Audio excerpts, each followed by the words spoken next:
Ikaw ba ay nagsasawa na sa mga photo bomber, sa mga selfies at group photos mo?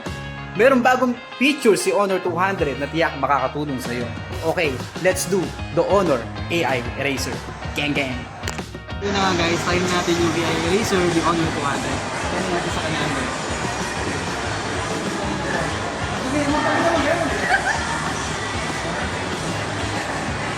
Ano ba yun? Kaya wala yung pagkakas.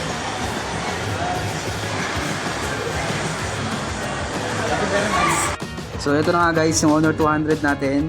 Ganito lang ang gagawin natin guys. Punta lang tayo sa may gallery. Tapos hanapin lang natin yung picture nilang dalawa. Click lang natin yung picture. Tapos click edit. And click AI Eraser. And circle lang natin yung subject na tatanggalin natin. For example, si Johnny tatanggalin natin.